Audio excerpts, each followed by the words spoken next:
Okay, so we figured we'd knock out for you guys too, right at the same time. We'll kind of show you a little bit of a comparison between the Blur Pros, as you can see down there, and the Create Pro 2 over here.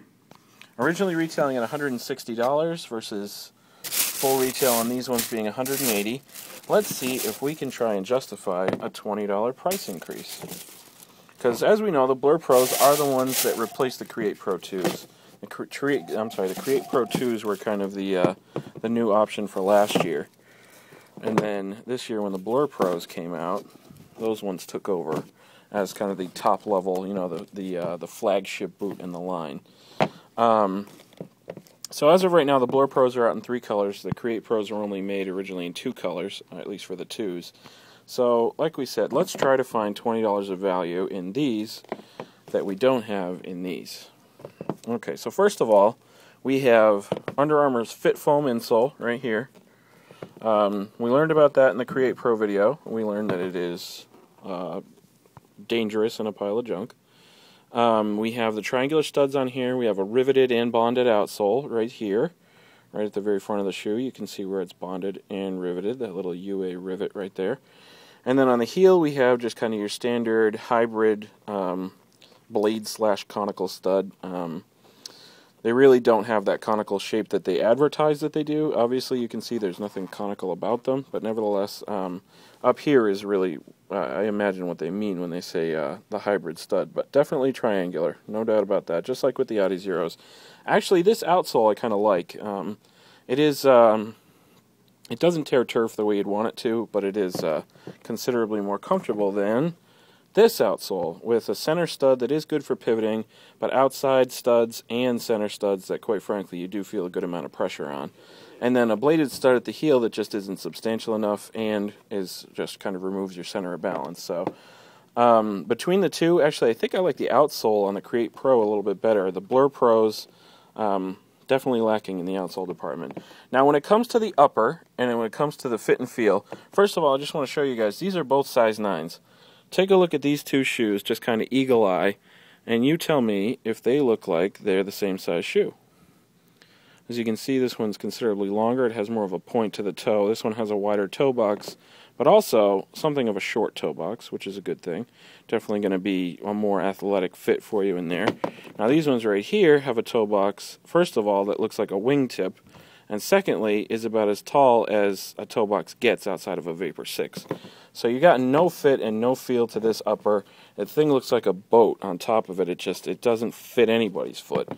Whereas the Blur Pro definitely has something of a shorter profile. So from tongue to toe, it definitely, you know, it's a far more, you know, steady drop.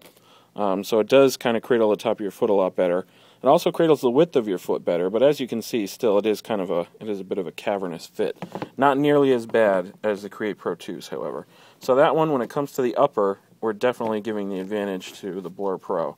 The other thing about them that we're worried about this seam here on the Blur Pro, but we really don't have anything to, you know, kind of validate our concerns yet. Whereas this seam on the Create Pro 2 was a regular problem, as well as the one that is right on the instep of the shoe.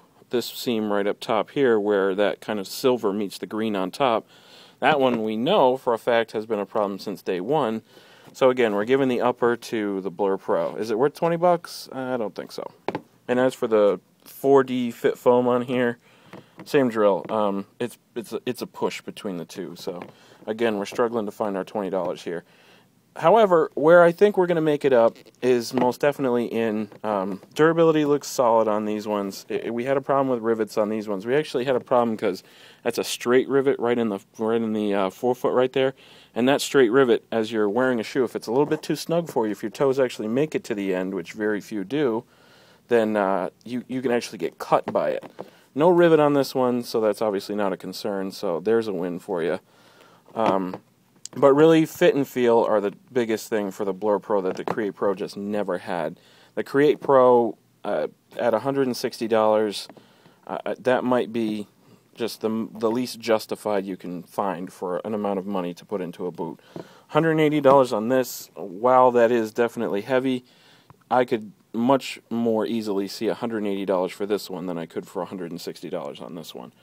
Whether there's actually $20 worth of difference, honestly, you don't even know until you actually try these shoes on.